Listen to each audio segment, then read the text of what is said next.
Good morning, everyone. And in the morning today, I'm going to discuss about the IPR, that is intellectual property right. In this section, what we will see the definition of IPR, types of IPR, need of IPR, property of intangible property, tangible property, role of World Intellectual Property Organization, that is WIPO, meaning of invention under the patent law, not an invention under patent law, meaning of new copyright, fair use of copyright, copyright laws in India, infringement of copyright and patent. So, बच्चों, dear student, today we will discuss all these points in a very short way. What we will discuss right now, see, first of all, intellectual property right. Actually, what is intellectual property right? That is important. What are the need of intellectual property right? Actually, any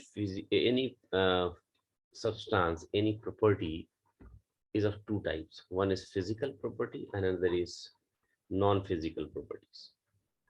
Here we are talking about the non-physical properties. You can see IPR laws. What are the aim and needs of IPR? So IPR law, here you can see IPR law objectives is the protection of creation of any creator and granting them certain period of control and use it. Actually, what IPR give, तो IPR is objective. ये एक objective है which protect the creation of any creator. कोई भी creator कोई चीज बनाता है तो उसके क्रिएशंस को ये प्रोटेक्ट करता है IPR, intellectual property right, for a certain period of time, और उसका उस पर कंट्रोल होता है और उसको अपने हिसाब से वो यूज कर सकता है ना। कोई भी क्रिएटर ने कोई भी चीज बनाई तो उसके पास वो अधिकार होगा, वो उसको कंट्रोल कर सके, उसके यूज अपने हिसाब से कर सके। If a copyrights or right protected material copied by any form, either electronic or printing, without permission of rightful owner is called actually infringement. So what is infringement? The infringement is what? अगर किसी ने किसी copyright किसी ने किया हुआ है अपने इन्वेंशंस पे, अपने डिजाइन पे, अपने लोगो पे, और अगर किसी ने इसका कॉपी कर लिया इलेक्ट्रॉनिकली या प्रिंटिंग में बिना उसके इजाजत के, बिना उसके परमिशन से, तो the action of breaking the term of law of the और एग्रीमेंट, उसको कहते हैं हम लोग बच्चों infringement. The infringement is very important term. IPR के अगेंस्ट में अगर आपने कोई काम किया यहाँ पे, that is infringement. Must be aware and respect the creation of a creator. आपको ये पता होना चाहिए कि ये जो इन्वेंशन है वो किसका है, उससे अवेयर होना चाहिए। अगर कोई चीज आप यूज कर रहे हैं, कोई लोगो यूज कर रहे हैं, तो आपको ये पता होना चाहिए ये किसका है और उसको रिस्पेक्ट करना चाहिए, ना कि कॉपी। अगर कॉपी का करते हैं that it will be infringement में आ जाएगा without the permission of that owner. Creativity of new idea is provide benefit to our society. आपने जो भी क्रिएटिविटी करना है, जो भी नए आइडियाज आते हैं, वो आपके सोसाइटी के बेनिफिट्स के लिए होने चाहिए। तो these are the needs of intellectual property right. क्या था? क्रिएशन को एक अधिकार दिलाता है, क्रिएटर को एक अधिकार दिलाता है कि उसकी क्रिएशन को प्रोटेक्ट करता है, कंट्रोल करता है सर्टेन पीरियड ऑफ टाइम के लिए। सेकंड क्या बोला? Any violation of the IPR that is under the infringement. अगर किसी ने कॉपी कर लिया किसी के क्रिएशंस को, किसी के, देन वो आपका इन्फ्रिंगमेंट में आ जाता है। एंड मस्ट बी अवेयर होना चाहिए and respect the creation of a creator and creativity of new idea provide benefit to the society. इन चीजों का ध्यान रखना। अब आते हैं हम लोग next point. Now our next point is intellectual property rights में a group of intangible property. What is intangible property? intellectual property rights is a group of intangible property. That is very important. There are two types of properties: tangible properties and intangible properties. Tangible properties are physical properties like jewelry, है ना, any goods, machine, ये सब आता है. And intangible properties non physical properties like ideas, है ना, ये सब देखेंगे. आइडियाज हो गया, डिजाइन हो गया, and so many things I am going to discuss. So that is non-physical properties. Intangible is non-physical property. You cannot touch, not touchable. Idea है, idea को कैसे touch करेंगे, है ना? तो intellectual here, intellect word is what you can see here. Intellect word related to intellect describe the intangible creation of mind, human mind. Human mind के intangible जो non physical कह सकते हैं, नॉन फिजिकल क्रिएशन है ये, है ना. Such as, इसमें क्या क्या आता है इंटेंजिबल में? यू कैन लाइक इन्वेंशन, या you can say invention, literacy, artistic work, symbol, names, image and design. तो अगर हम इसको इस तरह से लिखें, दिल नसी, याद रहेगा बच्चों. What are the intangible properties? Dil nasi. What? D for design, I for, you can say, invention, L for literacy, N for name, A for artistic work, S for symbol, and I for image. So what are the intangible properties? That is dil nasi. It's a very short word, है ना. That is D for design. फिर से design, you can say invention, literacy, name, artistic work, symbol and image. These are intangible property and that can be used for commercial purpose. इसको आप commercial purpose में use कर सकते हैं. किसी कोई design है ना, कोई invention है, literacy है, name है, artistic work, symbol and image. इसको आप commercial purpose में use कर सकते हैं. These all are in the intellect. These all are intangible property. तो इंटेलेक्ट जो होता है डिस्क्राइब करता है किसको? Intangible property, intangible creations of the human mind. Due to intangible assigned certain rights of the property. Due to intangible assigned a certain right of the property such as authors copyright on a book और article. जैसे हमने literacy की बात की, तो ये क्या देता है? एक ऑथर को राइट देता है, कॉपीराइट देता है कि उसके बुक्स या आर्टिकल्स के लिए कि कोई उसका कॉपी ना कर सके. एक वर्ड आता है patent. A patent on the process of to manufacturing the racing of motorcycle design, है ना. A type of logo design like that is soft drink company and its product. तो बच्चों, कोई भी कंपनी है, उसने अपना कोई लोगो बनाया है, डिजाइन बनाया है, तो लोग उसको पेटेंट कराते हैं क्योंकि उसका कोई दूसरा लोग उसका कॉपी ना कर सके. तो बच्चों, इस सेक्शन में मैंने क्या देखा? इस सेक्शन में देखा हमने कि प्रॉपर्टी जो होती है वो इंटेंजिबल में कौन कौन सी आती है. तो दिलनसी, that's design, design, you can say invention, literacy, name, artistic work, symbol and image. ये सब आ जाता है बच्चों किसमें? That is intangible property. अब आ जाइए प्रॉपर्टी वर्ड के में क्या डिफाइन करते हैं. तो property describe the things that are commonly owns own thing.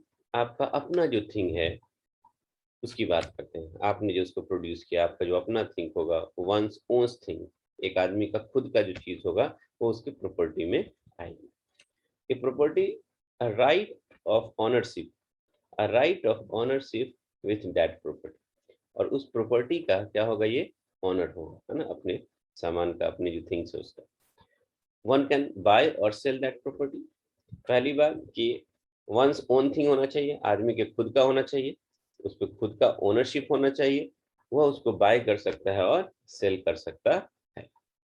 Properties और ऑफ टू डिफरेंट टाइप्स. मैंने बोला था आपको, tangible property like physically present होना चाहिए, like building, land, house, cash, jewellery, that can be seen and felt physically. और दूसरा है intangible property, that is creation of mind. तो हमने यहाँ पे बोला बच्चों, ये जो प्रॉपर्टी आप डिफाइन करेंगे, ये प्रॉपर्टी दो तरह की हो जाएगी. One is tangible tangible and second one is intangible. Intangible. Tangible में क्या हो जाएगा बच्चों? So you can see in case of tangible, it is physical property, physical, और ये जो आता है बच्चों intangible is not non-physical, जैसे non-physical property. तो intangible में मैंने क्या बोला बच्चों? That is creation of mind. Creation of mind. क्या क्या आते हैं इसके अंदर? You will say this is दिलनसी, है ना? इसमें क्या क्या आ जाएगा? तो आप देख सकते हैं डिजाइन, इन्वेंशन, लिटरेसी, है ना, name, artistic work, symbol and image. Tangible property, physical property जिसको आप टच कर सकते हैं, है ना, like building, lands, houses, cash, jewellery, ये सब किसमें आता है? Tangible property. तो आपने देखा there are two kinds of property. Okay, अब हम लोग देखते हैं what you will see next we see here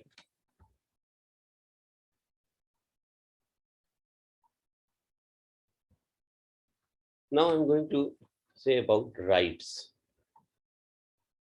आपने देखा intellectual property rights. Now going to on rights. Certain law or act allow the creator for their creation in a certain period of time. कोई law ऐसा हो जो allow करे creator को उसके creation को सर्टेन पीरियड ऑफ टाइम, ताकि उसका उस पर राइट रहे. वो उसको बाय कर सकता है, सेल कर सकता है ना, उसका कोई कॉपी नहीं कर सकता है एक सर्टेन पीरियड ऑफ टाइम तक. उसको हम लोग राइट कहते हैं. तो उस राइट के लिए कुछ लॉज बने हुए हैं. तो सर्टेन लॉज और एक्ट है जो अलाउ करता है क्रिएटर को अपने क्रिएशंस के लिए for a certain period of time, that is called right. हमने कुछ बनाया, कुछ इन्वेंशन किया, तो एक सर्टेन पीरियड तक मुझे ये राइट रहेगा कि हम ही उसको बाय कर सकते हैं, हम ही उसको सेल कर सकते हैं. That is called right. Now what is the definition of IPR? तो as per world intellectual property organisation, in short it is called वीपो. The full form of WIPO is what? World Intellectual Property Organization. वो IPR को define करता है कि IPR refers to the creation of mind, which is invention, literacy, artistic work, design, symbol, names and image for commercial use. तो बच्चों फिर वहां पे आ जाइए. IPR किसको डिफाइन करता है? IPR according to WIPO, it is related to the intangible property. तो ये किसी क्रिएशन ऑफ माइंड, जैसे कोई भी इन्वेंटर है, कोई जो खोज करने वाला है, उसकी क्रिएशन ऑफ माइंड से रिलेटेड जो भी है, जिसमें हमने बोला था दिलनसी अगेन. तो क्रिएशन ऑफ माइंड में कौन कौन सा आ जाएगा? डिजाइन, है ना, invention, literacy, name, artistic work, symbol and image. इन सब का ये कॉमर्शियल यूज कर सके, किसमें आता है?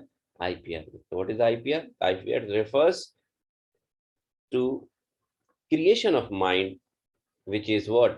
Design, here, invention, literacy, name, artistic work, symbol and image for commercial use.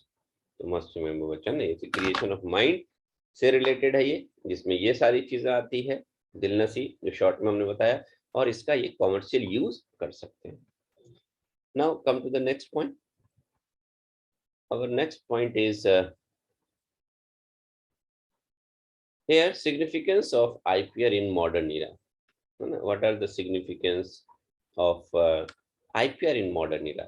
तो नए युग में IPR का क्या सिग्निफिकेंस है उसकी अगर हम बात करें तो आप देख सकते हैं ये क्या करता है? Provide protection. IPR के तहत आप जो भी इन्वेंशन करते हैं उसको प्रिवेंट करता है. इनकरेज द रिसर्च, रिसर्च को इनकरेज करता है. Innovations and reward for their original work.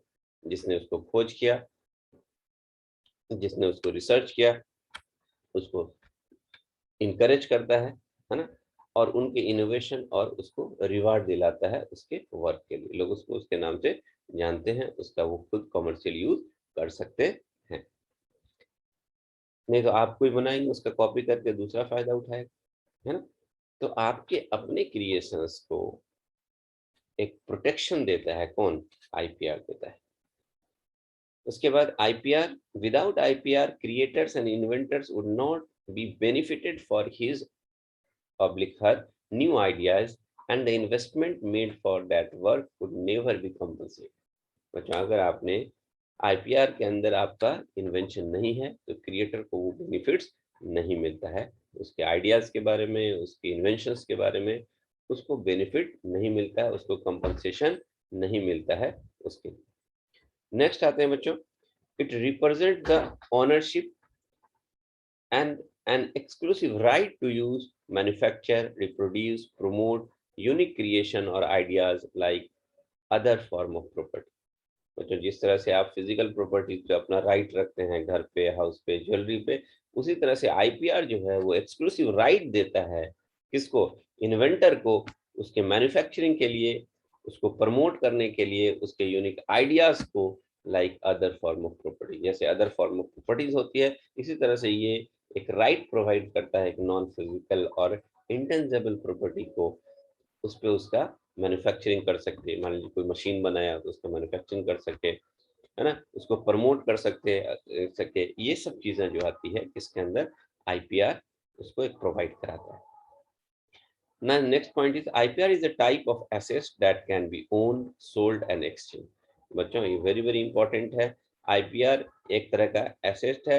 ये एसेट में क्या होता है बच्चों, जिस तरह से हम ज्वेलरी को खरीद सकते हैं, बेच सकते हैं, एक्सचेंज कर सकते हैं, उसी तरह से आपके पास जो आईपीआर है मतलब इंटेलेक्चुअल प्रॉपर्टी राइट्स है, ये आपको इजाजत देता है कि जो आपके पास दिल नसी जो डिजाइन जो क्रिएशन ऑफ माइंड है उसको वो आप ओन कर सकते हैं, मतलब खुद का होता है, सोल्ड कर सकते हैं, जब चाहे उसको बेच सकते हैं या एक्सचेंज कर सकते हैं। तो आईपीआर इस तरह का आपको अधिकार देता है, दूसरा उसको नहीं मिसयूज कर सकते। फिर आइए बच्चों, इंटेलेक्चुअल प्रॉपर्टी राइट्स में अगर हम बात करें तो यहाँ आप देखेंगे कि in Paris convention of protection of industrial property 1883 the importance of IPR was recognized. कहाँ पे बच्चों, तो कब रिकॉग्नाइज किया था आईपीआर को, ये बहुत इंपॉर्टेंट है। 1883 पेरिस कन्वेंशन में आईपीआर को इंडस्ट्रियल प्रॉपर्टी की बात करेंगे, है ना।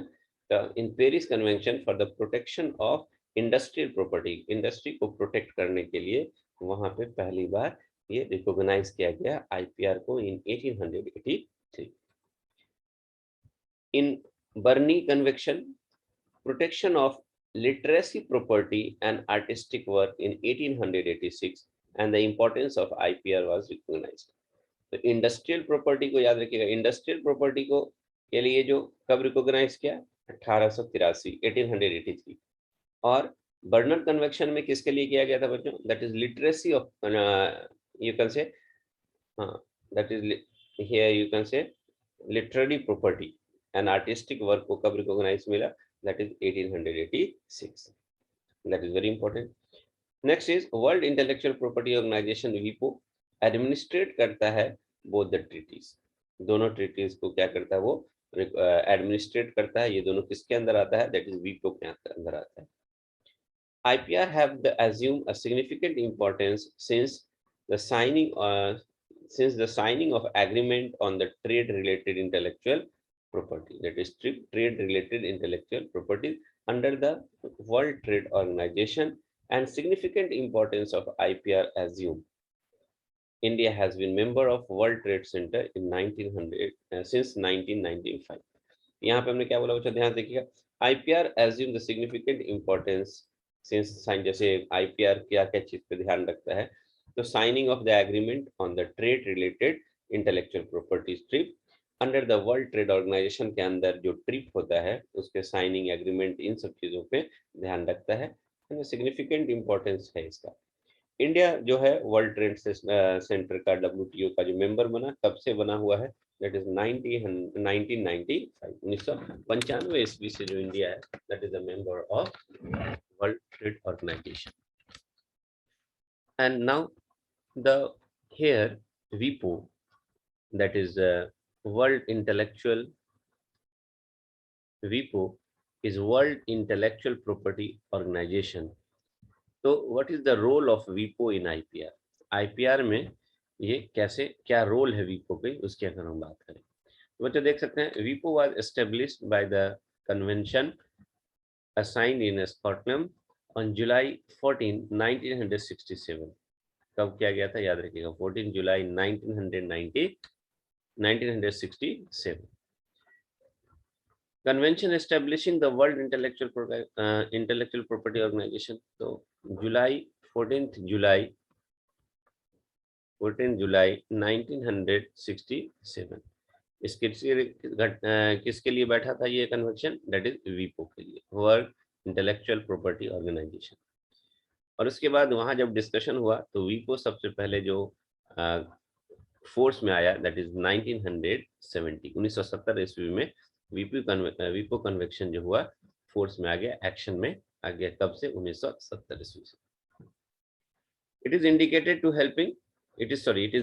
to helping and ensure the right of creator and owners of intellectual property, so it protect the worldwide। तो बच्चों यहाँ पे क्या दिया, डेडिकेट किया हेल्प करने के लिए। जो भी क्रिएटर है उसने कुछ बनाया, उसका कुछ अपना सामान है, इंटेलेक्चुअल प्रॉपर्टी है, उसको प्रोटेक्ट करने का काम उसमें हेल्प किया किसने? WIPO। तो WIPO ने फोर्स में आया कब? 1970 में। काम क्या था? ये डेडिकेट था, हेल्प करता था किसको? क्रिएटर को, इसलिए उसके अपने इंटेलेक्चुअल प्रॉपर्टी राइट्स को दिलाने, और ये वर्ल्ड वाइड प्रोटेक्शन प्रोवाइड करता है। उसके बाद आते हैं अप्रैल 26 एवरी ईयर, उसको हम मनाते हैं world intellectual property rights day. That is important. तो world intellectual property right day कब से मनाते हैं बच्चों? ये याद रखिएगा, दैट इज अप्रैल 26। तो 26 अप्रैल को क्या मनाते हैं बच्चों? That is very very important.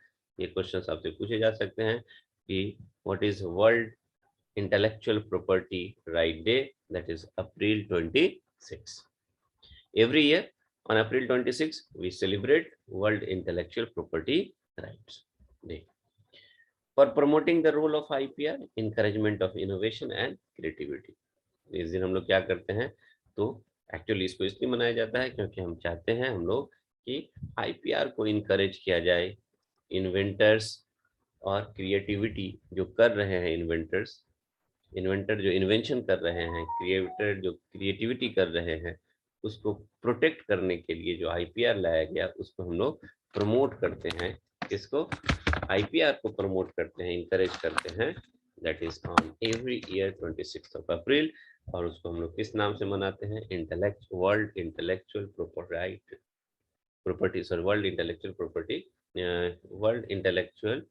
Property right day के नाम से। अब आते हैं बच्चों इन्वेंशन पे। तो हमने देख लिया इन्वेंशन, वो अब देखते हैं हम लोग invention. Invention means what? Under patent law, the means of invention under patent law. Patent law के अंदर में क्या है? तो you can they section 2(1)(j। तो सेक्शन 2(1)(j जो पेटेंट का जो लॉ है उसमें कहता है invention describe a new product और process involve an intensive step and in capacity of industrial application. क्या करता है? इन्वेंशन डिस्क्राइब करता है कोई भी आप न्यू प्रोडक्ट या कोई प्रोसेस बनाते हैं जिसका इंटेंसिव स्टेप्स है और इसकी कैपेसिटी है फॉर इंडस्ट्रियल एप्लीकेशन। तो व्हाट इज इन सेक्शन, कौन सा सेक्शन? तो यू कैन से सेक्शन 2(1)(j। क्या कहता है? तो इन्वेंशन डिस्क्राइब करता है एक न्यू प्रोडक्ट को, इसको करता है न्यू प्रोडक्ट या न्यू प्रोसेस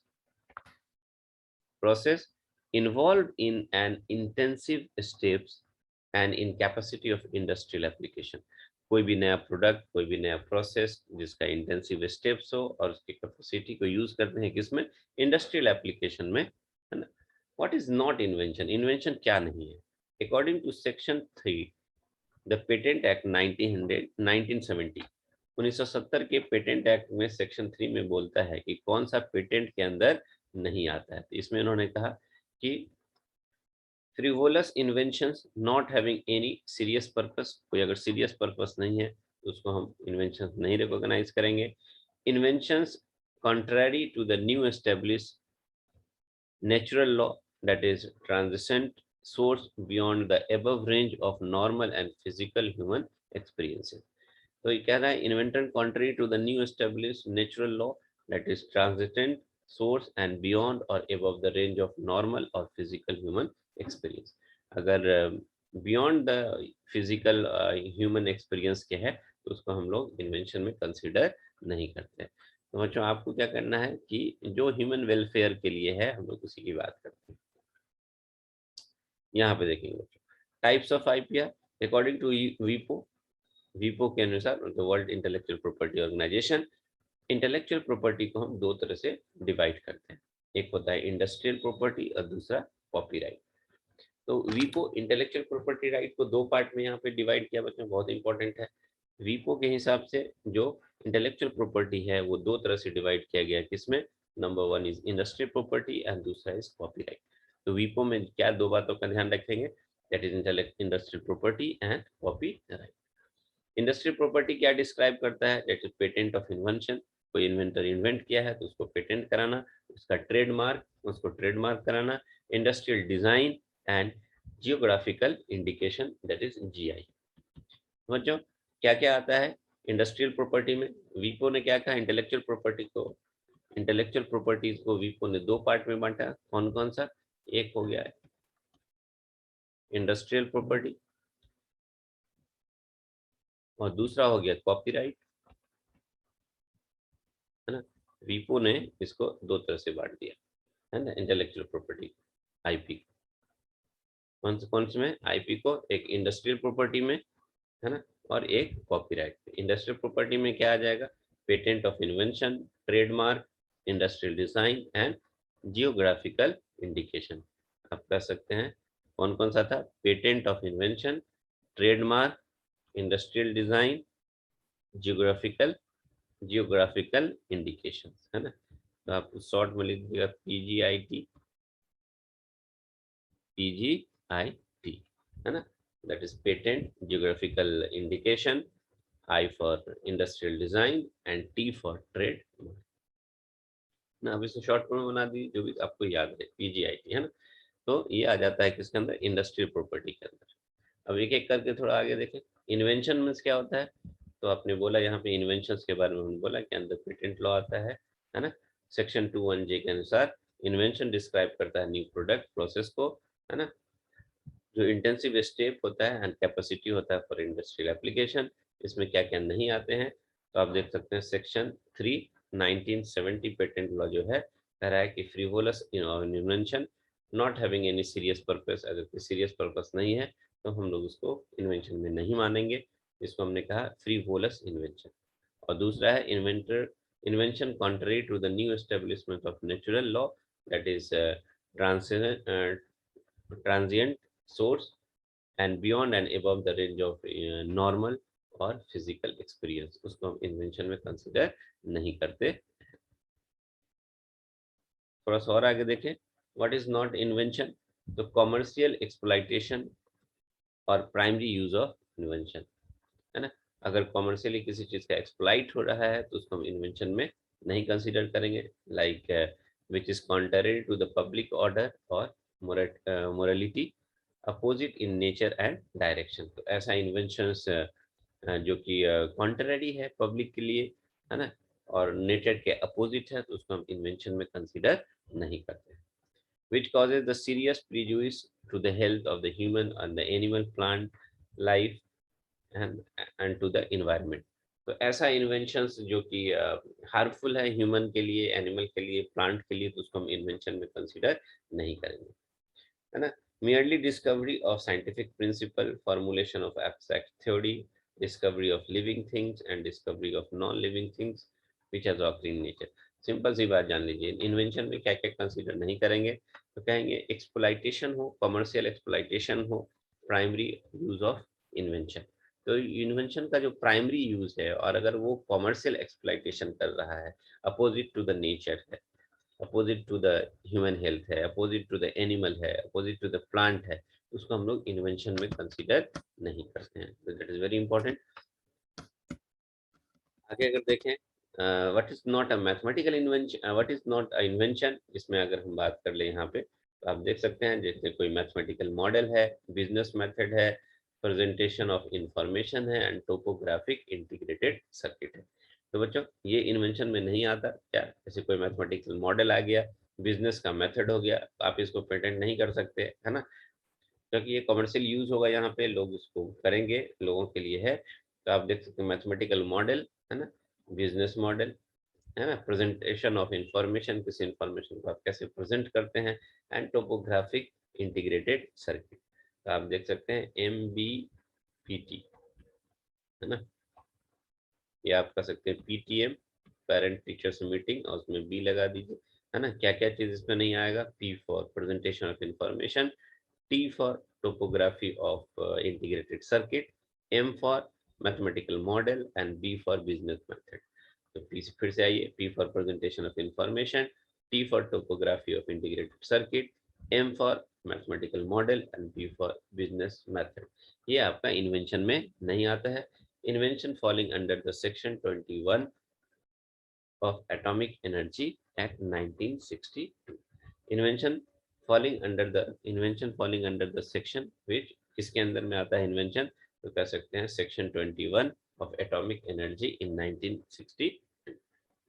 तो बच्चों ये सब जो है आपका इन्वेंशन में नहीं आता है। तो क्या क्या नहीं आता है? जब PTMB, और साथ में एक ऐसा इन्वेंशन जो कि किसमें आता हो, एटॉमिक एनर्जी एक्ट 1962 के सेक्शन 21 के अंदर जो आपका इन्वेंशन हो रहा है, वो आपको इन्वेंशन में कंसीडर नहीं होगा, मस्ट रिमेंबर। अब आते हैं what is the value of, what is the meaning of new. New कहने का मतलब क्या होता है? तो बच्चों न्यू कहने का मतलब होता है the invention to be patented must not be published in India और एल्सवेयर। जो आप इन्वेंशन कर रहे हैं वो पेटेंट नहीं हुआ हो इंडिया में, या पब्लिश नहीं हुआ हो इंडिया और इंडिया के बाहर, आप उसी को न्यू बोलेंगे। और इन प्रायर पब्लिक नॉलेज, पब्लिक के नॉलेज में पहले से नहीं हो, है ना, और prior public use in India, पहले से इंडिया में वो यूज नहीं कर रहा हो, और claimed before any form of specification in India, India में पहले से जो है कोई इसको क्लेम न किया।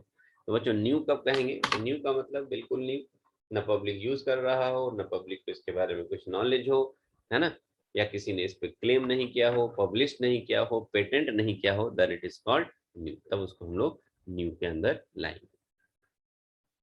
चलिए, उसके बाद कॉपीराइट की अगर हम बात करें, तो कॉपीराइट क्या होता है? Cover literary works, it covers literary work such as novel, poem, plays. Copyright, copyright किस पे? फिल्म में होता है, म्यूजिक में होता है, आर्टिस्टिक वर्क, एग्जांपल कोई ड्राइंग है, पेंटिंग है, फोटोग्राफी है ना, स्कल्पचर है, एंड आर्किटेक्चर डिजाइन है। ठीक है, सी करके लिखा रहता है कॉपीराइट, है ना। Right associated to the copyright includes those performing artistic work, those artists in their performance and produce phonograms in their performance, producer of phonogram, their recording and broadcasters in the radio and television programs. जो भी radio television programmes होता है, music होता है, drawing होता है, painting होता है, वहाँ पे लोग, फोटोग्राफी होता है, उस पे लोग कॉपीराइट करते हैं, वो उनका अधिकार होता है। उनके परमिशन के बिना कोई दूसरा उसको कॉपी या यूज नहीं कर सकता है, इधर इन इलेक्ट्रॉनिक और प्रिंटिंग मीडिया। कॉपीराइट क्या है? Set of exclusive right given to the author और क्रिएटर, ऑथर और क्रिएटर को राइट दिया जाता है, किसके लिए? उसके ओरिजिनल वर्क के लिए, including the right to copy, वही उसको कॉपी कर सकता है या उसका परमिशन दे सकता है ना। Distribute and adopt the work, वो अपने इन्वेंशंस को, अपने जो आर्ट है उसको वो डिस्ट्रीब्यूट कर सकता है। Copyright provide protection for the expression of ideas, not for the idea of itself, है ना। copyright provide protection for the expression of idea and not for the idea itself। ये क्या करता है? एक आइडिया को एक्सप्रेस करने का राइट देता है कौन? Copyright. That is very very important. अब आइए यहाँ पे copyright ensure that the minimum safe guard of right of the author for the creation thereby protecting and rewarding the creativity. Creativity is a keystone process. Creativity क्या होता है? Keystone process है. Economic and social development of society depends on the creativity. The economic and social development of society किस पे depend करता है?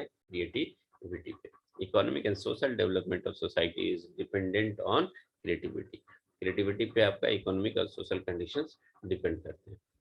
Copyright के बारे में बात करें आगे, तो प्रोटेक्शन प्रोवाइड करता है कॉपीराइट किस किस चीज पे? राइटर्स को, आर्टिस्ट को, डिजाइनर को, ड्रामेटिक को, म्यूजिशियन को, आर्किटेक्ट को, producers of sound recording, cinematography, computer software, creators of atmosphere which induce them to create more and motivates the other creator. तो इन सब चीजों के लिए बच्चों कॉपीराइट्स दिए जाते हैं. आपको याद हो जाएगा, बार बार मैं इसको रिवाइज कर रहा हूँ. कॉपीराइट ऑफ सॉफ्टवेयर, कंप्यूटर के जो दिए जाते हैं, कोई भी आपने सॉफ्टवेयर प्रोग्राम बनाया उसके लिए कॉपीराइट है. The right of copyright holder, है ना. Position on the rental of software, है ना. उसके बाद the right of the user to keep the backup copies. तो ये कॉपीराइट जो है कंप्यूटर सॉफ्टवेयर में क्यों दिया जाता है? कॉपीराइट होल्डर को ये कॉपीराइट दिया जाता है, वो अपने सॉफ्टवेयर को रेंट आउट कर सके, है ना. कॉपीराइट क्या करते हैं? बैकअप आप यूज कर सकते हैं, है ना, बैकअप कॉपी बना सकते हैं. Why copyright needed for the computer software? Most of the software easily make duplicate copy. तुरंत में कोई भी आप सॉफ्टवेयर यूज कर रहे हैं उसका डुप्लीकेट कॉपी मार्केट में आ जाता है, तो उससे बचने के लिए आपको ये कॉपीराइट दिया जाता है. Copyright usually a good as original, है ना. Copyright is usually good as original. तो ओरिजिनल कॉपी के लिए आपको ये कॉपीराइट दिया जाएगा सो दैट कि लोग उसका कॉपी ना कर सकें. Some of the key aspect of the laws are, according to the section 14 of this act, illegal to make and distribute the copies of copyright software without the proper or specific authorization. तो बच्चों, अगर आप जो section 14 कहता है कि illegal है अगर आप किसी के सॉफ्टवेयर को बिना उसके परमिशन के यूज करना है, कॉपी कर रहे हैं, तो ये आपको इलीगल माना जाएगा. And the violation of law can be trial under the both civil and criminal laws. अगर आप इसको ऐसा कर रहे हैं तो आपको सिविल और क्रिमिनल लॉ दोनों के तहत आपके चार्जेस लग सकते हैं. और सेक्शन 63 बी, सेक्शन 63 बी कहता है स्टिपुलेट द मिनिमम 7 दिन से लेकर के 3 साल तक की सजा हो सकती है अगर आप कॉपीराइट्स के खिलाफ काम कर रहे हैं. Copyright registration and fees made in the provision. Copyright registration and fees is made in provision. तो आप इसको कॉपीराइट कोई भी अपने क्रिएशंस को या सॉफ्टवेयर को करा सकते हैं, इसके लिए सर्टेन फी और रजिस्ट्रेशन कराना पड़ता है. What are the copyright law in India? तो what are the copyright law in India? तो कॉपीराइट जो है एक्ट कर रहा है 1957 से. द कॉपीराइट एक्ट कब बना है? That is 1957. That is very very important. 1957 जहां से आपका कॉपीराइट एक्ट बना इंडिया के अंदर. कॉपीराइट रूल्स जो 1958 में बना. International copyright order 1999 govern the copyright protection in India. तो अगर कॉपीराइट एक्ट की बात करें तो 1957, कॉपीराइट रूल्स की बात करें 1958, और इंटरनेशनल कॉपीराइट ऑर्डर जो किया गया that 1999 governed the copyright protection in India. The copyright came into the effect January 1958. तो यहाँ पे पूछा था copyright came in the effect, कब से इफेक्ट हुआ? तो जनवरी 1958. यहाँ पे the copyright act has amend, कब कब अमेंड किया गया? तो अगर हम बात करें अमेंड की तो अमेंडेड इन कब? 1983, 1983, 1984, 1992, सॉरी हाँ 1992, 1994, 1999 एंड 2012. तो देखिए अभी तक अमेंडमेंट 1 2 3 4 5 6, तो 6 बार अमेंडमेंट यहाँ पे दिखाया गया. हुआ कब? 1957 में. फोर्स में कब आया? 1958 में. इंटरनेशनल कॉपीराइट ऑर्डर क्या हो गया? दैट इज 1999 में. और उसके बाद अमेंडमेंट कब हुआ? 1983, 84, 92, है ना, लगातार 2 साल हुआ, फिर यहाँ पे 92, 94, 99 और 2012। Before the copyright act in India 1957, the copyright protection was governed by the Copyright Act 1994, that was extension of British Copyright Act 1991. तो बच्चों, before the copyright act in 1957, India में 1957 के पहले अगर बात करें तो कॉपीराइट प्रोटेक्शन गवर्न किया जाता था, है ना, act 1914, which was the extension of British copyright. British copyright जो था वो 1911 ईस्वी में बनाया गया। ब्रिटिश कॉपीराइट उसका एक्सटेंशन 1914 में जो एक्सटेंशन हुआ ब्रिटिश कॉपीराइट का, उसको यूज किया जाता था बिफोर 1957। इंडिया ने अपना जो कॉपीराइट बनाया था उसके पहले हम लोग ब्रिटिश कॉपीराइट के एक्सटेंशन कॉपी को यूज करते थे। That is important. अब आइए यहाँ पे अगर हम बात करें बच्चों, कॉपीराइट एक्ट 1957 के अंदर क्या क्या था। कॉपीराइट 1957 के अंदर वो बहुत इंपॉर्टेंट है, याद रखिएगा। 1957 के अंदर 79 सेक्शंस हैं और 15 चैप्टर है। मस्ट रिमेंबर 1957 के अनुसार जो है हमारे पास कॉपीराइट एक्ट है, उसमें सेक्शन कितने हैं, तो सेक्शन इज 79 और चैप्टर्स कितने हैं, दैट इज 50। तो ये भी आपके ऑब्जेक्टिव क्वेश्चंस में आ सकते हैं। While the copyright rules 1958, copyright का रूल जो है वो 1958 में, इसके अंदर क्या है, तो अगर हम कॉपीराइट्स के अंदर रूल्स के अंदर बात करें तो 28 रूल्स हैं और 9 चैप्टर है। तो यहाँ 79 है, कॉपीराइट एक्ट्स में 79 सेक्शन है और 15 चैप्टर है। लेकिन रूल्स में अगर हम बात करें बच्चों, दैट इज 28 रूल्स हैं और 9 चैप्टर्स हैं in case of copyright rules 1958। फिर से बोल रहा हूँ बच्चों, सेक्शन कॉपीराइट एक्ट जो है वो 1957, उसके अंदर अगर हम सेक्शन की बात करें तो 79 सेक्शंस हैं, 15 चैप्टर हैं। 1958 का जो कॉपीराइट रूल्स आया उसके अंदर 28 रूल्स हैं और 9 चैप्टर्स हैं। 2 शेड्यूल हैं, याद रखिएगा। शेड्यूल भी कितने हैं, 2 शेड्यूल हैं।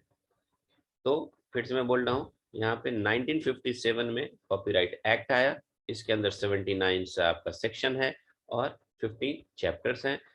कॉपीराइट 1958 में कॉपीराइट रूल्स आया, जिसके अंदर 28 रूल्स हैं और 9 चैप्टर है, शेड्यूल 2 है। Very important.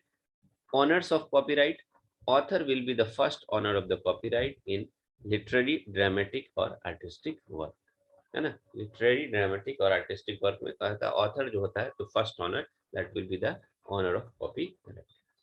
चलिए बच्चों आगे आते हैं हम लोग। Term of copyright, what are the terms of copyright. Section 22 to 29, आपको पता होना चाहिए कि सेक्शन कितना बोला था हमने। यहाँ पे फिर से देख लीजिए, सेक्शन की बात करें 79 होते हैं, है ना। तो यहाँ पे अगर हम बात करेंगे बच्चों उसी की, कि terms of copyright, section 22 to 29 of copyright in 1957 deals with the term of copyright. Copyright कहाँ से रिलेटेड है, तो आप बोलेंगे कॉपीराइट जो है, जो कॉपीराइट एक्ट है 1957, उसमें 22 से लेकर 29 सेक्शन तक रिलेटेड है, किससे, deals with the terms of copyright. What are the terms of copyright. In the last of the period of 60 years from the beginning of the calendar year, it is it lasts for a period of 60 years from the beginning of the calendar year। Actual में क्या है, ये क्या बोला यहाँ पे, मान लीजिए आप किसी चीज पे कॉपी राइट करते हैं, है ना, तो कॉपी राइट लेना है तो वो 60 ईयर तक बच्चों काम करता है ना, जिस डेट से आप इसको पब्लिश करते हैं। Computer software protected under the provision of, actually copyright जब तक आप इन the last period of 60 years from the beginning of the calendar, ठीक है। Computer software protected under the provision of Indian copyright 1957। तो computer software protected action provision भी आ गया था, कब से, that 1957। Computer software protected under the provision of Indian copyright 1957। In Indian copyright 1957 के अंदर ही रखा गया किसको, कंप्यूटर सॉफ्टवेयर प्रोटेक्शन को। The major changes to the Indian copyrights law were introduced in 1994 and came in the effect of 10th May 1995। तो major जो changes हुए थे इंडियन कॉपीराइट लॉ में 1994 में हुए थे, जो इफेक्ट में कब से आए, 10 मई 1995 से। द चेंज और amendment made the Indian copyright law one of the toughest in the world. India के अंदर सबसे टफेस्ट माना जाता है कॉपीराइट में कोई अमेंडमेंट कराना, वाकई है भी, जल्दी लोग मानने के लिए तैयार नहीं होते हैं इंडिया के अंदर, तो आपको पता ही होगा। तो सबसे टफेस्ट माना जाता है इंडिया के अंदर अमेंडमेंट करना, सुधार करना या चेंज करना कॉपीराइट एक्ट में। उसके बाद आते हैं बच्चे यहाँ पे इनफ्रिगमेंट ऑफ कॉपीराइट, इलीगल तरीका जो होता है बच्चों, है ना। यहाँ पे infringement of intellectual property when someone try to exploit the right given to the respective owner under the different form of IP without the approval of owner or person authorized by them। तो आपको पता है कि beyond law आप break करें, किसी के पास copyright का एक्ट है या किसी के पास कॉपीराइट है और आपने उसके कॉपीराइट के परमिशंस के बिना आपने उसको मतलब कॉपी किया या उसको प्रोड्यूस किया या मार्केटिंग की, तो वो आता है infringement. Infringement you are violating the law of copyright. Infringement of copyright में अगर हम आगे बात करें, according to section 51, according to section 51 में इस चीज की जिक्र की गई है, ये चीज मेंशन है। According to Indian copyright 1957, copyright in the work shall be deemed to be infringed. क्या क्या था उसमें देखिएगा, in case any person without granting the licence by the owner of the copyright और register of copyright under the this act or in violation of the condition of license or granted by any condition imposed by the component authorities under this act। तो मतलब ये है कि अगर आप exploit करते हैं, वायलेट करते हैं किसी भी कॉपी को, जो जो कॉपीराइट का जो ओरिजिनल ऑनर है उसके बियॉन्ड, उसके परमिशन की बियॉन्ड अगर आप जाते हैं तो आप इस एक्ट के अंदर आएंगे। Does anything exclusive right to which the act granted upon the owner of the right. और तीसरा है permit for the profit any place to be use for the communication of the work to the public work such as communication consistent and infringement for the copyright in the work unless he was not aware, had not reasonable ground for believing that such communication or public would be infringement of copyright। और जो copyright is very important, अगर आप बिना honour के, इजाजत के, बिना permissions के अगर आप उसके प्रोडक्ट को यूज करते हैं, प्रोड्यूस करते हैं या रिप्लिकेट करते हैं, ये you are violating the law of copyright and this is called infringement of copyright। यहाँ पे आ जाएंगे infringement of copyright में आगे कहें, जब कोई person, when any person makes sales, hire, sell or let to hire, trade show or offers for the sale or hire। मैंने क्या बोला, कोई भी पर्सन है किसी और का, उसको सेल कर रहा है, हायर कर रहा है या ट्रेड कर रहा है, तो ये वायलेशन, infringement of copyright है। Distributors of either the purpose, occupation or extended effect of prejudice to the owner of copyright by way of trade exhibition in the public, import to India any infringing copies of the work Indian Copyright 1957। मतलब किसी का भी कोई भी copyright already कराया हुआ है, उसके बिना इजाजत के आप सेल करते हैं या हायर करते हैं या आप कोई ट्रेड कर रहे हैं उससे रिलेटेड, है ना, एग्जीबिशन में नहीं लगा सकते, या आप इंपोर्ट कर रहे हैं इंडिया में, है ना, इन्फ्रिंगमेंट कॉपीज को, ये सब वायलेशन ऑफ कॉपीराइट एक्ट है जिसको हम इन्फ्रिंगमेंट कहते हैं। उसके बाद अगर हम आगे बढ़े तो what you will see, the provision associated with the protection of technological method under the section 1565A 1 the copyright amendment in 2012 states, क्या बोलता है, provision associated with the protection of technological method under the section 65A of copyright amendment act 2012 states any person who bypass an effect of technological measure applied for the purpose of protecting any right given under this act with the intention of infringement such right shall be punishable with the imprisonment which may be extended to 2 years and shall also be accountable to fine। अगर बच्चों इस act के तहत बोला जाता है कि 65A1 में जो कॉपीराइट अमेंडमेंट 2012, अगर आप कॉपीराइट के खिलाफ जाते हैं, इंफ्रिंगमेंट करते हैं, तो आपको 2 साल की सजा हो सकती है और साथ में आपको पनिश भी किया जा सकता है, मतलब फाइन भी किया जा सकता है। Now next term is what is fair use. Fair use से हम लोग क्या समझते हैं, कब बोलेंगे कि फेयर यूज, है ना, तो an exception to the infringement called fair use. अगर आप जो इन्फ्रिंगमेंट है, जो वायलेटिंग द लॉ है, अगर उसमें एक्सेप्शन मिल गया तब उसको आप फेयर यूज कर सकते हैं। Some of the unauthorised use of copyright work for the certain reason. If some unauthorized use of copyright work for a certain specific reason made provision by the law, they are not under the infringement that work.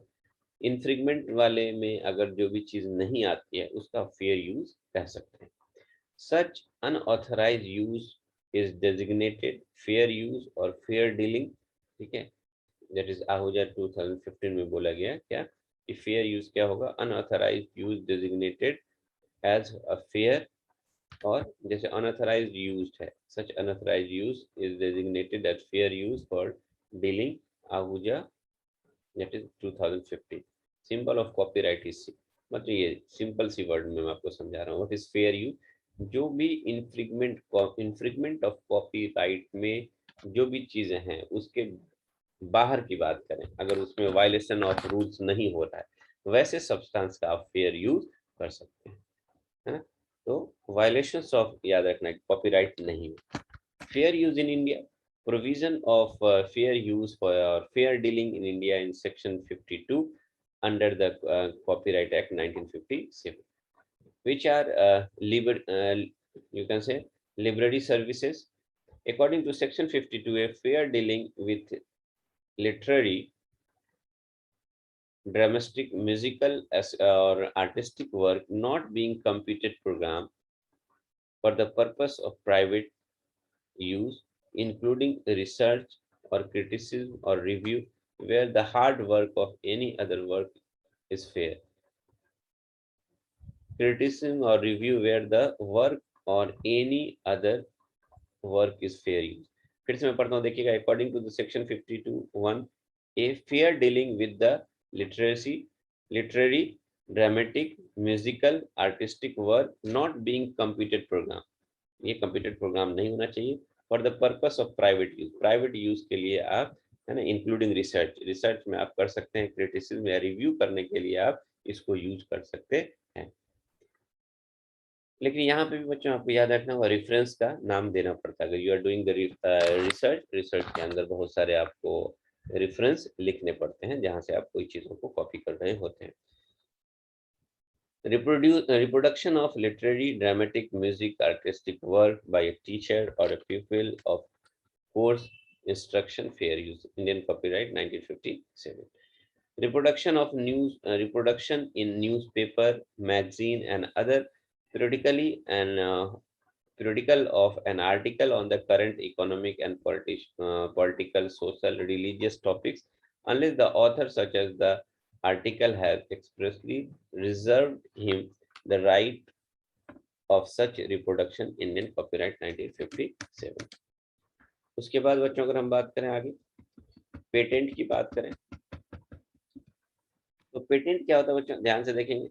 तो patent is covered under the act called patent act 1957, that is 1970, sorry. तो patent याद रखिएगा, patent covered होता है कौन से act में, तो पेटेंट का जो एक्ट है, पेटेंट एक्ट 1970 1970 में अमेंडमेंट किया गया था 2005 में। बी में क्या है, पेटेंट करते हैं extend to the whole India, पूरे इंडिया में। It's had come into the force such as central government में publish notification by official gazettes. तो जब आप कोई भी पेटेंट करते हैं तो सबसे पहले तो पेटेंट का जो एक्ट बना 1970 में 1970 में, और अमेंडमेंट किया 2005 में, पूरे इंडिया में ये लागू होता है। और सेंट्रल गवर्नमेंट इसको एक ऑफिशियल गजेट के निकालती है कि आपने इसको पेटेंट कराए। तो पेटेंट लॉ इंडिया के अंदर और क्या क्या है अगर हम बात करें, तो पेटेंट लॉ कहता है यहाँ पे कि the patent law of Indian started with the foundation of India. Patent design 1911 से स्टार्ट हो गया था। Presently it is govern by the patenting of Indian patent act 1970 and came in the effect force में आया 1972 के। Amendment हुआ 2005 में, किसका, 1970 पेटेंट एक्ट का। And whereas product patent was extended in all field of technology including microorganism, microbial organism, chemical, food, drugs, है ना, ये सब चीज़ों में ये दिया जाता है पेटेंट, किसमें, फूड में, ड्रग में, केमिकल में, माइक्रोबियल ऑर्गेनिज्म में, है ना। इवन आप देख सकते हैं डिफरेंट टाइप्स ऑफ क्रॉप्स वगैरह का भी पेटेंट दिया जाता है ना। यहाँ पे अगर हम बात करेंगे बच्चों, ध्यान से देखेंगे तो पेटेंट का definition, an invention for which the inventor claims the extensive that claims an exclusive right can be patent. Inventions, अगर वो अपने इन्वेंटर, कोई भी इन्वेंटर अपने इन्वेंशंस के लिए क्लेम करता है, उसके पास राइट होता है पेटेंट कराने का, है ना। जैसे इन्वेंशन पेटेंटेबल इफ, अगर कोई आप इन्वेंशन करते हैं, अगर वो पेटेंट होने के लायक है तो उसको आप कर सकते हैं। न्यू, अगर कोई नोवेल वर्क है आप उसको पेटेंट करा सकते हैं। कोई यूजफुल है उसको आप पेटेंट करा सकते हैं। Not obvious but pertain to the patentable subject matter, आपको देखना पड़ेगा कि कौन सा पेटेंट होने लायक है, कौन सा नहीं होने लायक है ना। यहाँ पे देखेंगे patent, what to be patent, patent आप क्या करा सकते हैं, तो invention related to the process और प्रोडक्ट और बोथ, कोई भी प्रोसेस आपने खोजा किसी चीज के सिंथेसिस का, या कोई प्रोडक्ट है उसको आप पेटेंट करा सकते हैं। Involves N intensive inventive steps, अगर किसी चीज को खोज कर रहे हैं, एक नया स्टेप अगर आपने उसमें जोड़ दिया, उसको आप पेटेंट करा सकते हैं। Be capable for industrial application, अब मशीन, कोई मशीन बनाया उसको आप पेटेंट करा सकते हैं। न्यू प्रोटोकॉल है उसको आप पेटेंट करा सकते हैं। टाइप्स ऑफ पेटेंट की अगर हम बात करें, utility patent, under this category patent may be granted for any new inventions और discovery of new useful process machine article, उसको करा सकते हैं। और मैन्युफैक्चर और कंपोजिशन ऑफ मैटर और a new and useful improvement thereof. Design of patent, अगर कोई चीज आपने डिजाइन किया, एक तो यूटिलिटी हो गया, मशीन का पेटेंट कराया। डिजाइन पेटेंट, कोई पर्टिकुलर आपने पेटेंट में भी granted for invention of new original ornamental design, कोई ऑर्नामेंटल डिजाइन है या आर्टिकल ऑफ मैन्युफैक्चर है, उसको आप कर सकते हैं, जिसको कहते हैं डिजाइन पेटेंट।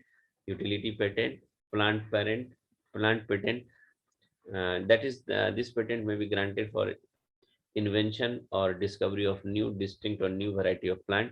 तो पेटेंट प्लांट में करा सकते हैं, यूटिलिटी में करा सकते हैं, और डिजाइन को पेटेंट करा सकते हैं। उसके बाद आ जाए बच्चों में यहाँ पे kinds of patent application filing in India. India में पेटेंट कराने के क्या कितना तरह से करा सकते हैं। There are following different types of patent applications that can be file in India. India में डिफरेंट तरह से आप पेटेंट कर सकते हैं। फॉर ग्रांटिंग द पेटेंट आपको www.saroassociates मतलब saroassociates.india/ ordinary patent applications, convention patent application, patent corporation treaty in international patent application, PCT means patent corporation treaty, nation phase patent filing, application of patent of application and divisional patent application। तो इतने तरह का आप patent जो है वो करा सकते हैं। Duration and life time of patent, the term patent for 20 years, याद रखिएगा, from the date of filing all types of invention, कोई भी इन्वेंशन करते हैं तो पेटेंट 20 ईयर्स के लिए होता है। Priority date to be first file, जो आप पहली बार जो फाइल करते हैं उसमें उस डेट से लिया जाता है patent 20 years. The date of patent is the date of filing of the application of the patent. The term of patent is counted from this date, जो भी टर्म, जो भी कंडीशन है, आप जो पहला फाइलिंग करते हैं पेटेंट का, उसी डेट से 20 साल के लिए पेटेंट होता है। Fee for filing the patent, patent करने के लिए जो फी है अगर हम उसकी बात करें तो the government fee for filing the patent application is 750 rupees. कोई भी चीज पेटेंट करने के लिए 750 रुपए गवर्नमेंट का फी है। Individual and 3000 for legal entities, legal entities के लिए आपको 3000, है ना। Number of fee for the first and 2 year, बच्चों पेटेंट करिएगा तो पेटेंट कराने में पहले और दूसरे साल के लिए आपको रिन्यूअल फी लगता है। No fee for the first and second year, sorry, पहले देखिएगा 750 रुपया रजिस्ट्रेशन के लिए लगेगा, लीगल इंटेक्ट के लिए 3000 लगता है, फर्स्ट एंड सेकंड ईयर के लिए नो फी, फर्दर कोई फी नहीं लगेगा। और उसके बाद थर्ड से लेकर के 20 साल तक, थर्ड टू 20th के लिए आपको पेटेंट जो है इसमें रिन्यूअल फी लगेगा, ऑन द ईयरली बेसिस आपको पे करना है, तब तक आपका ये पेटेंट फोर्स में रहेगा। Patents lapses if the renewal fee is not paid with in the stipulated period. Very simple, 750 रुपये एक बार मिलेगा रजिस्ट्रेशन के लिए, पेटेंट एप्लीकेशन देने के लिए, 3000 लीगल एंटिटीज के लिए। फर्स्ट ईयर और सेकेंड ईयर आपको फी नहीं देना है, बट 3 से लेकर के 20 साल तक एक नॉमिनल फी आपको देनी पड़ती है, तब तक ये आपका फोर्स में रहेगा पेटेंट। अगर आप किसी साल रिन्यूअल फीस नहीं देते हैं तो आपको वो लैप्स कर जाता है। Next, did the patent granted in one country enforceable in the other countries? अगर आपने पेटेंट इंडिया में कराया तो क्या दूसरे कंट्री में भी ये वैलिड होगा? बड़ा जेन्युइन क्वेश्चन है। तो answer is not. There is nothing like the global patent और द वर्ल्ड पेटेंट, है ना। Patent right are principally territories in nature. एक टेरिटरी में ही पेटेंट करा सकते हैं। Granting a patent in one country of union does not force the other country to grant the patent for the same invention, है ना। Granting the patent in one country of union does not force, वो force नहीं कर सकता है दूसरे country में, दूसरे टेरिटरी में, है ना, सेम इन्वेंशंस के लिए। तो आप याद रखिए, ग्लोबली पेटेंट यहाँ की बात नहीं करेंगे। The rejection of patent in one country does not mean that will B not file in the patent in all country. अगर मान लीजिए इंडिया में कुछ आप पेटेंट नहीं करा पाए, यहाँ पे क्लेम हो गया, तो आप दूसरे कंट्री में जाके आप इसको पेटेंट करा सकते हैं। That is very very important. Patent world wide नहीं, पेटेंट जो है यहाँ पे कह सकते हैं कंट्री वाइज या टेरिटरी वाइज होती है। पेटेंट का एडमिनिस्ट्रेशन की अगर हम बात करें तो patent system in India, India में अगर हम पेटेंट सिस्टम की बात करें, यहाँ पे से अगर हमने इंडिया में पेटेंट सिस्टम की बात की तो administration, patent system in India administrated under the superintendent of controller general of patent design trademark and GI. तो इंडिया के अंदर जो देखते हैं, जो सुपरिटेंडेंट होते हैं controller general of patent design trademark and GI geographical indication, उनके अंदर में होता है। The office of controller general do function under the Department of Industrial Policies and Promoting Ministry of Commerce and Industry। Must remember ministry of commerce and industry, इसके अंदर में ये आता है patent administration. What are the offices in India? In India, the offices are in Mumbai, in Delhi, in Chennai, and in Kolkata. है ना? So these are the offices in India which are administrating the patent in India. What are the examiner of examiner for the patent? So examiners, some examinations groups are in India, like mechanical engineer, chemistry applied, allied, and biotechnology allied, and electrical, electron. These are the examiner for patent in India. The patent system in Indian government, these are the organizations, groups. Patent group granting for, here you can say, we will say here like this, patent application granted and rejection की अगर हम बात करें तो you can follow this follow chart. We can use this follow chart like this. I think it should be, wait for a few seconds.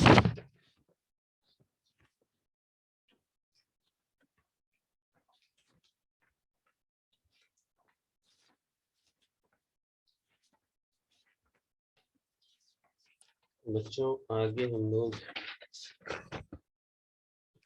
these are the actually the flow chart which is following the patent, है ना, and patent application granted or rejection by the patent system in India. Beneficiaries of here we can see what are the beneficiaries of patent grant. Inventor is secure for a competition and can be exploited full use of benefits of the inventor, his or her gain.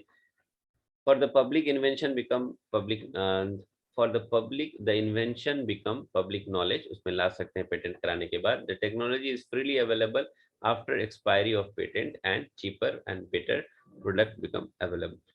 तो अगर patent expire कर गया है तो उसको public use में आप ला सकते हैं फॉर द बेटरमेंट, है ना, सोसाइटी को बेटर मिल सके और चीपर प्रोडक्ट मिल सके.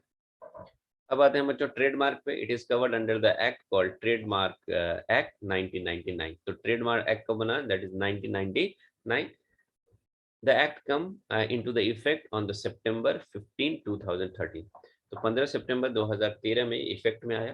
ट्रेडमार्क बना कब? दैट इज 1999 में, और 15 सितंबर में ये 2003 में ये आपको एक्ट में आ गया, फोर्स में आ गया. And it replaces the trademark merchandise act 1958. 1958 का जो ट्रेडमार्क उसको इसने रिप्लेस कर दिया. And it is extended to the whole India, पूरे इंडिया में ये ट्रेडमार्क एक्ट जो है वो लागू है. It shall come in the force such date such as central government may publish by notification in the official gazette. It shall came into the force on such date as central government may publish by the notification in the official gazette.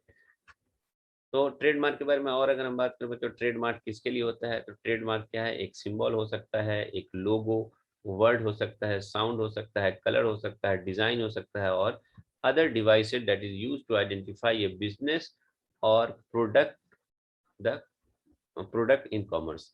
तो बच्चों trademark किस किस चीज में मिल सकता है, तो symbol में मिल सकता है, लोगो में मिल सकता है, वर्ड में मिल सकता है, किसी साउंड में मिल सकता है, किसी कलर में मिल सकता है, किसी डिजाइन में मिल सकता है, और एनी अदर डिवाइस. तो बच्चों आप अपने कोई भी बिजनेस में अगर आप कोई ट्रेडमार्क लेते हैं तो उस ट्रेडमार्क में किस किस चीजों पे आप करा सकते हैं ट्रेडमार्क.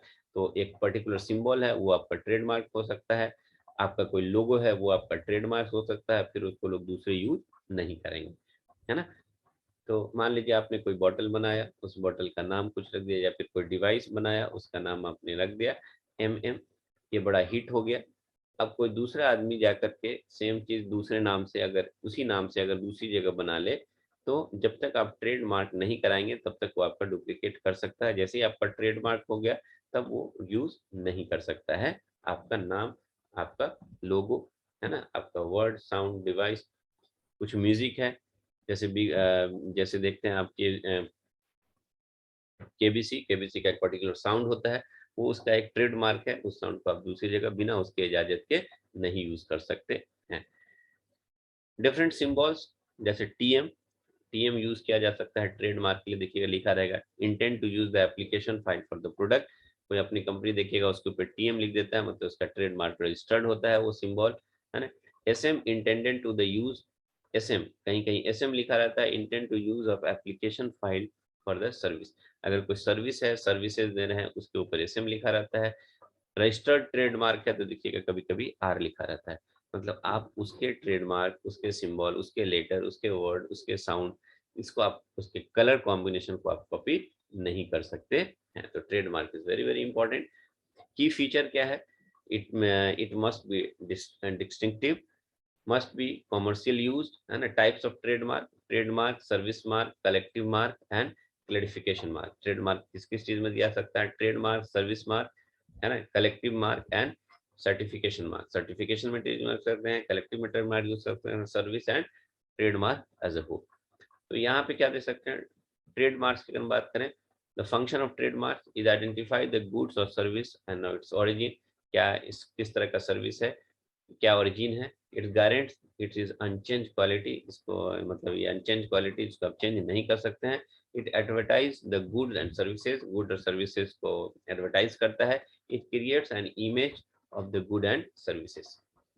रजिस्ट्रेशन प्रोसेस क्या है, एप्लीकेशन फॉर सर्च, फिर एप्लीकेशन के लिए गूगल पे जाके एप्लीकेशन सर्च करें, एप्लीकेशन का रजिस्ट्रेशन होगा, एग्जामिनेशन ऑफ ट्रेडमार्क, आपने जो दिया वो पहले से किसी ने यूज किया है कि नहीं किया है, इसका एग्जामिनेशन होता है. फिर एडवर्टीजमेंट ऑफ ट्रेडमार्क, उसको पब्लिकली निकाला जाता है, ये आपका ट्रेडमार्क होगा. एंड फाइलिंग, एक टाइम दिया जाता है जिसमें कोई चाहे तो उसको अपोज कर सकता है, और अगर नहीं करता है एक सर्टेन पीरियड के दौरान तो आपको वो ट्रेडमार्क इशू किया जा सकता है, दैट इज सर्टिफिकेट इशू. क्या हो गया, पहले आप एप्लीकेशन सर्च करेंगे, फिर एप्लीकेशन डालेंगे, एग्जामिनर होगा, एग्जामिनर में एडवर्टाइज किया जाएगा, अगर कोई अपोजिशन होगा तो उसके लिए टाइम दिया जाएगा, और अगर नहीं आता है देन उसके बाद सर्टिफाइड किया जाता है उस ट्रेडमार्क को. Duration and fee of trademark, तो ट्रेडमार्क वैलिड होता है 10 ईयर के लिए from the date of application. जिस मार्क से आपने ट्रेडमार्क लिया है 10 साल के लिए वैलिड होगा, which may be renews for the further 10 years on the payment and prescribed fee. अगर आप चाहें अपने ट्रेडमार्क को 10 साल के बाद उसको रिन्यू करा, 10 साल और के लिए एक्सटेंड करा सकते हैं, रिन्यू करा सकते हैं, उसके लिए एक सर्टेन फी देना होता है. Service mark right are reserve exclusively for the owner for 17 year. Service marks अगर लेना चाहते हैं, ट्रेडमार्क का ही दूसरा फॉर्म है, उसके लिए 17 साल के लिए दिया जाता है. It can also be renew, उसको भी आप रिन्यू कर सकते हैं. गवर्नमेंट का जो फी है वो 2500 रुपया है for each class of good and services. तो each class of good services के लिए आपको 2500 रुपये की फी देनी पड़ती है.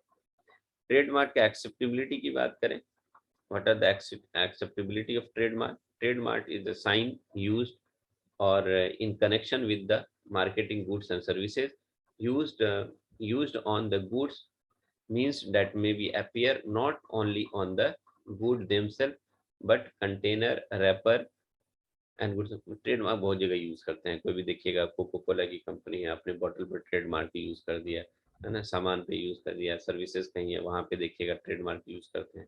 Trademark acceptability set of text, correct use, अगर रेमंड्स टेक्सटाइल का देखिए एक अलग फॉन्ट है लिखने का ना, in India leading producer of worsted suiting fabric in over the 60% of the market share. Raymond Textile in India leading produce the worsted suiting fabric 60% of the market share. Incorrect use क्या है, यहाँ पे देखिए Raymond textile, यहाँ कैसे लिखा हुआ है इसका, रेमंड टेक्सटाइल अगर ऐसे लिखा हुआ है ना, in India leading to produce the worsted service, यहाँ पे देखिए इसका एक फॉन्ट है, दूसरा फॉन्ट है, एक्चुअली फॉन्ट वाइज भी रजिस्ट्रेशन होता है, तो आप मतलब वर्ड और फॉन्ट स्पेसिफिक ट्रेड मार्किंग कर सकते हैं। यहाँ पे देख लीजिएगा आप, जैसे विमल है ऐसे लिखा हुआ है ना, ये इसका अपना ट्रेडमार्क कराया हुआ है, अगर इस तरह से लिखा हुआ है तो ये कॉपीराइट हो जाएगा, मतलब आप वायलेटिंग द रूल। आपका एक पर्टिकुलर ट्रेडमार्क होता है जिसको लोग कॉपी नहीं कर सकते, जैसे एडीटी का ये है लोगो, ये ट्रेडमार्क कराया हुआ है, ऐसे लिखते हैं तो ये इसका डुप्लीकेट वर्जन है। ट्रेडमार्क का एक स्पेसिफिक फॉन्ट होता है, एक स्पेसिफिक सिंबल होता है, तो आप इसके स्पेलिंग को चेंज नहीं कर सकते हैं, जो करेक्ट यूज है आपको करना है ना। आप सोचिएगा कि थोड़ा सा उसका स्पेलिंग को चेंज कर दें और उसके बाद जो है उसको कर दें, तो ऐसा नहीं कर सकते, do not change the spelling. Correct use क्या है, जैसे कि कैल्विन क्लेन एक करेक्ट यूज है, टॉमी हिलफिगर और MCP port potteries and Gwalior, ये इसका करेक्ट यूज है, करेक्ट नेम है। कोई चाहे उसके नाम से देखिएगा, मार्केट में कैल्विन का स्पेलिंग चेंज कर दिया और उसके बाद उतार दिया है ना, टॉमी हिलफिगर का स्पेलिंग चेंज किया है ना, और इसका शॉर्ट फॉर्म कर दिया, तो ये इनकरेक्ट यूज है ना। तो ट्रेडमार्क में एक पर्टिकुलर स्पेलिंग सही होना चाहिए तभी कर सकते हैं। यहाँ पे अगर आप देखेंगे ट्रेडमार्क, जैसे कोको कोला कंपनी की बात करें तो उसने अपने नेम का यहाँ पे इसी पे बॉटल पे ही दे दिया है, उसका एक सर्टेन शेप होता है, ये इसका ट्रेडमार्क है, ये इस तरह की बॉटल यही बनाएगी इस नाम से और इस शेप में। ट्रेडमार्क किया हुआ है, लोगो टाइप इस तरह से, कोई सिंपल है मैकडी का तो सिंबल उसका स्लोगन है आई एम लविंग इट, तो ये इसका सिंबल है, ये इसका ट्रेडमार्क के अंदर है, या कोई कलर है ऑरेंज का इस तरह का, वो उसका ट्रेडमार्क है, कोई दूसरी कंपनी इसकी कॉपी नहीं कर सकती। ट्रेडमार्क इन्फ्रिंगमेंट, अगर वायलेशंस ऑफ रूल करते हैं then it is called infringement. A suit can be lies on the district or the high court, punishable extended 6 months से 6 साल तक 3 साल तक आपको इसके लिए सजा हो सकती है, अगर आपने कोई डुप्लीकेट उसका कर लिया है, उसके ट्रेडमार्क को वायलेट किया है। परमानेंट बैन हो सकता है आपके कॉमर्शियल एक्टिविटीज पे अगर आपने ट्रेडमार्क इन्फ्रिंगमेंट की है तो। Who can apply for the trademark, a person claiming to be proprietor of the trade, अगर कोई प्रोपराइटर है किसी ट्रेड का तो वो क्लेम कर सकता है ना। Eligible for applying the writing for PM1 for registration, अपना अपने जैसे कोई कंपनी बनाया किसी ने है ना, वो उसका प्रोपराइटर है तो वो अपने कंपनी के बिहाफ में ट्रेडमार्क ले सकता है, उसके लिए PM1 एप्लीकेशन फॉर्म भरना होगा। The application should be contain the trademark, the goods services name and addresses of the applicant and agent, the power of attorney, the period of use, and the mark of the signature. The application must be in English or Hindi. They should be filed for the appropriate office. एक appropriate office में जाकर उसको file करनी होगी, है ना। उसके बाद अगर हम बात करें जैसे कोको कोला कंपनी की बात करें तो वो अभी तक अपने प्रोसेस को छिपाए हुआ है ना, उसने अभी तक शेयर नहीं किया है ना। कितना टफ होता होगा सोच लीजिए, क्योंकि वो अपनी चीज़ों कंपनी में लोग आते जाते रहते हैं, लेकिन अपने मैन्युफैक्चरिंग प्रोसेस को क्या क्या मिलाते हैं वो कितना मतलब टफ काम है उसको प्रोटेक्ट करके रखना। अगर हम लोकेशन करें, ये लोकेशन कहाँ पे ट्रेडमार्क होगा है ना, location and jurisdiction of trademark office है, तो ये ऑफिस आपका एक मुंबई का है, ये यहाँ पे कोलकाता और न्यू दिल्ली में ये ऑफिसेस हैं, उनके एड्रेसेस हैं जहाँ पे ट्रेडमार्क कराए जाते हैं, ये एडमिनिस्ट्रेशन होते हैं। Location and judicial trademark offices Ahmedabad में भी है, चेन्नई है ना। फॉलो चार्ट है, यहाँ पे फ्लो चार्ट है, प्रोसेस कैसे हम फाइल करते हैं है ना ट्रेडमार्किंग के लिए। और उसके बाद डिजाइन पे आते हैं हम। डिजाइन क्या होता है बच्चों, अ design, here you can see design A design demonstrates the feature of shape, configuration, and pattern, ornamentation, or composition of lines, color, uses by article, whether the 2 or 3 dimensional or both. Design में क्या करते हैं बच्चों हम लोग, है ना, तो कोई शेप हो, configuration, pattern, ornament, composition, 2D 3D, ये सब फॉर्म में हम लोग डिजाइन तैयार करते हैं. It is if it is any industrial process or meaning manual, mechanical or chemical separated, or the combination process which is finished in the article appears and just solely by the eye. Design does not contain any mode of principle of construction or anything which is merely orderly or mechanical devices. मतलब principles related नहीं है ना. Design does not have a certain mode of any mode of principle and construction or anything which is merely or ordinarily mechanical devices. It does not include any trademark. It does not include any trademark or any artistic work. It does not include, ये कोई trademark या artistic work include नहीं करता है. Design क्या होता है? An industrial design registration safeguard the ornament and artistic feature of the article.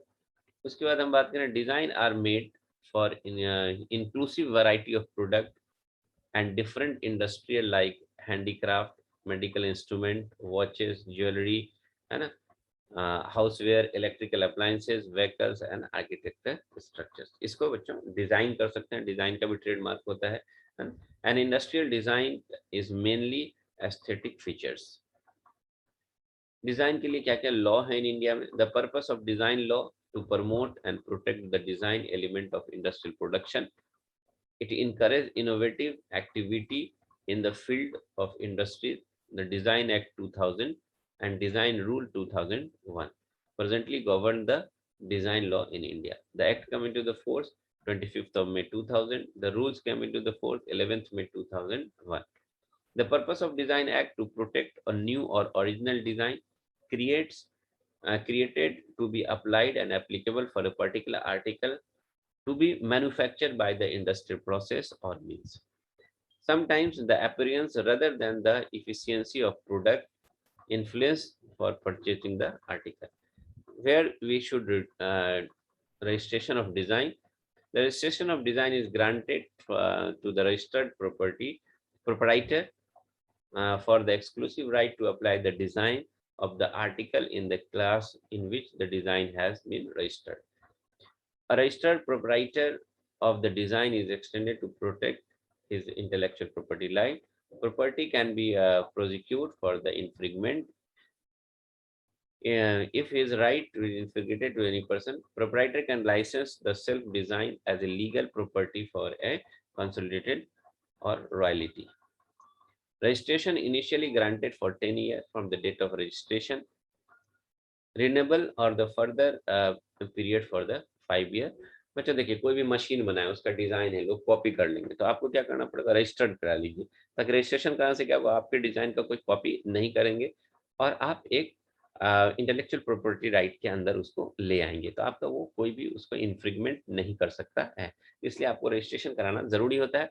ये रजिस्ट्रेशन जो कराएंगे तो 10 साल के लिए आपका वो डिजाइन रजिस्टर्ड होता है, 5 साल के लिए रिन्यू कर सकते हैं. If the fee for the extension is not paid, the further period of registration within the period of initial registration, this right will be seized. बच्चों अगर एक्सटेंड कर रहे हैं, फी नहीं जमा करेंगे तो वहाँ पे सीज हो जाता है वो. Provision made for the restoration or lapse design. Provision made for the restoration of lapse design only if the application for restoration is filed in 1 year from the date of suggestion or recommendation. 1 साल के अंदर बच्चों आपको फिर से अगर आपको design को कंटिन्यू कराना है रजिस्ट्रेशन को, तो आप करा सकते हैं. Essential requirement for registration of design. Design must, आपको उसका डिजाइन होना चाहिए, प्रोटोटाइप होना चाहिए, कैसे आपने उसको बनाया, बाय ए न्यू और ओरिजिनल, है ना, एक न्यू या ओरिजिनल हो सकता है. Not to be disclose in the public domain anywhere by the publication in the tangible form by the use of any other form prior to the filing date where the applicable और priority date. तो देखिए, design का registration कराना है तो आपको एक prototype लेकर के जाना होगा. वो डिजाइन आपके पब्लिक यूज में नहीं बोलना है, तो उसके रजिस्ट्रेशन ऑफिस में देना पड़ता है. बहुत ही कॉन्फिडेंशियल टीम होती है, वो आपके डिजाइन को रखती है. इसलिए है बच्चों ताकि कोई दूसरा अगर उसका कॉपी करता है तो उसके पास ये सबूत होता है कि ये डिजाइन आपने पहले से दिया हुआ है। By the significantly distinguishable from the design or combination of known design, not comprises or contain scandalous or indecent matter, not be ordinary in mechanical controversies or machines, be applied to the article that should be appeal the eye, and not be a conflicting to the public order or morality. So these are the actually the essential things for requirement for design registration. Exclude the scope of design. Designs are primarily literary or artistic character, does not protect under the Design Act. Book, jacket, calendar, certificates for और other document, dress making pattern, ये सब नहीं उसके अंदर exclude करते हैं, बाहर रखते हैं डिजाइन के स्कोप के। Greeting cards, leaflet, map, plan card, post card, stamps, medal, ये सब इंक्लूड नहीं होते हैं, याद रखिएगा डिजाइन में। लेबल्स, टोकन, कार्ड, कार्टून, ये सब भी आपका एक्सक्लूड रखा जाता है डिजाइन में। Any principle of mode of construction of article, मुझे यहाँ पे फिर से हम बोल रहे हैं, डिजाइन एक्सक्लूड किसको करता है? Exclude from the scope of design. Designs are primarily literary artistic in character, does not protect under the design act. तो लिटरेरी और आर्टिस्टिक वर्क को आप इसके अंदर डिजाइन एक्ट के अंदर प्रोटेक्ट नहीं कर सकते हैं। Book, jacket, calendar, certificate, forms, other documents, dress making pattern, ये सब आपका एक्सक्लूड होता है डिजाइन के अंदर। Greeting card, leaflet, map, plan card, post card, stamps, medal, ये सब एक्सक्लूड होता है। लेवल, टोकन, कार्ड, कार्टून, ये सब एक्सक्लूड होता है स्कोप ऑफ डिजाइन से। एनी प्रिंसिपल और mode of construction of articles, ये एक्सक्लूड होते हैं।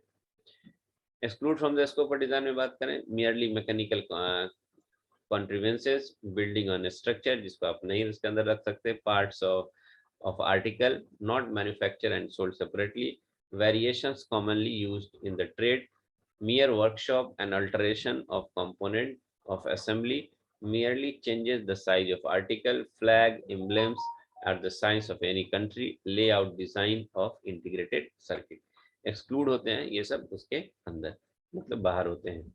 Who can be filed for the registration? The registration of design can be filed by any person or a legal representative, or assignee can be filed separate or jointly, आप इसके लिए file कर सकते हैं।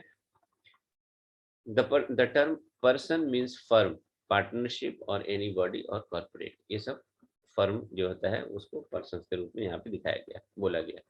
An application may be filed through the agent in which the case of power of attorney is required to be given. An application of registration of design may be prepared either by the applicant or with the help of professional attorney. Design register. The register of design in the documents maintained by the Patent Office, Kolkata, as a statutory requirement. It have a details of design number, date, filing and reciprocity date, if any name and address of proprietor. On the other matter as would affect the validity of proprietorship of the design, as a notification and assignment and of the transmission and registered design etc. On payment of described fee, it is open for public interest or examination. It can extend the register and may also be obtained on the request of with payment on the prescribed fee. Then what are the process of submission of application? Any person willing to register the design to first submit the documents of Wing of Patent Office and Intellectual Property Office, CP2, Salt Lake, Kolkata, and any branches office of the Patent Office in Delhi, Mumbai and Chennai. The application received by the branch office will be transferred to the head office, further processing and prosecuting. उसके बाद अगर हम बात करें procedure of submission of application registration, application duly field होना चाहिए, prescribed form number 1 along with the prescribed fee and residency, ये आपका प्रोसेस है। कैंसिलेशन ऑफ रजिस्ट्रेशन का भी आपके पास रहेगा कि आप रजिस्ट्रेशन को कैंसिल भी करा सकते हैं। रजिस्ट्रेशन ऑफ डिजाइन में be cancelled any time. Filing a petition of cancellation form 8 भरना पड़ेगा और 1500 रुपया उसका फी है। Favour of controller of design the following ground. Design has been previously registered in India, पहले से अगर रजिस्टर्ड है तो आप कैंसिल करा सकते हैं। It has been published in India annual prior date of the registration, आपके रजिस्ट्रेशन के पहले अगर प्रायर पब्लिश हो गई है तो आप उसको कैंसिल करा सकते हैं। डिजाइन इज नॉट न्यू और ओरिजिनल, अगर न्यू ओरिजिनल नहीं है तो आप कैंसिल कर सकते हैं। डिजाइन नॉट रजिस्टर्ड रजिस्ट्रेबल, अगर रजिस्ट्रेबल नहीं है तो आप उसको कैंसिल कर सकते हैं। It is not design under the clause 8 of section 2, उसके अंदर नहीं है तो आप उसको क्या कर सकते हैं बच्चों, तो आप उसको कैंसिल करा सकते हैं। तो दीज आर द टर्म्स जिसपे आप अपने डिजाइन को कैंसिल करा सकते हैं। उसके बाद अगर हम बच्चों बात करें कि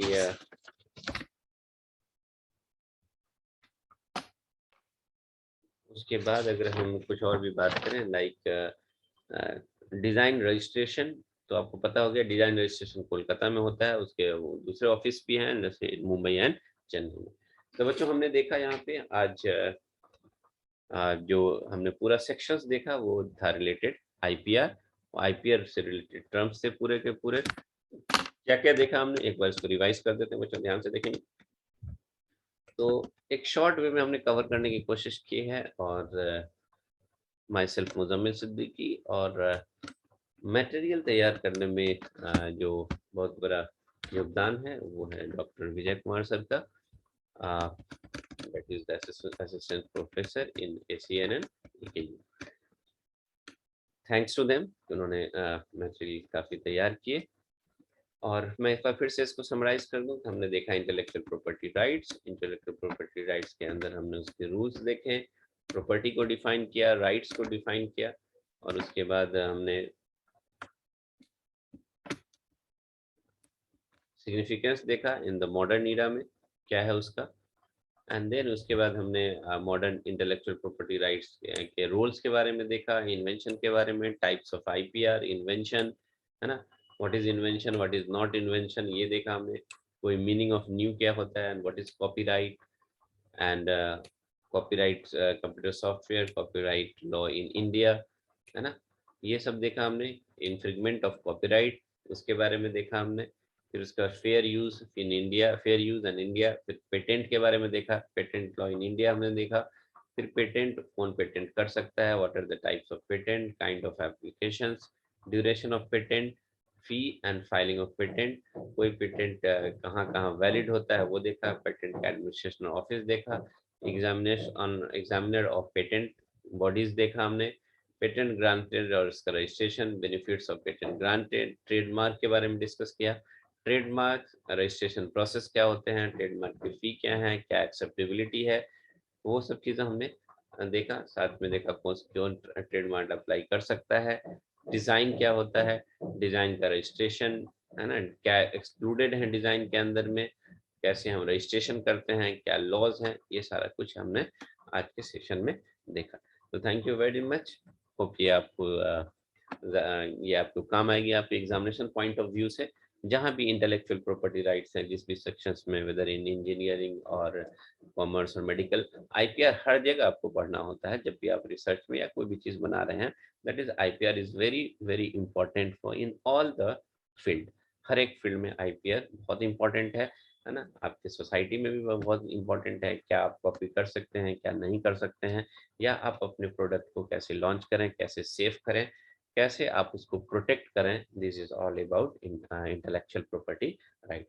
होप आपको पसंद आया होगा, ज़रूर इसको सब्सक्राइब करें चैनल को, एंड लाइक एंड शेयर ज़रूर करें। Bye bye, myself Muzammil Siddiqui, bye bye.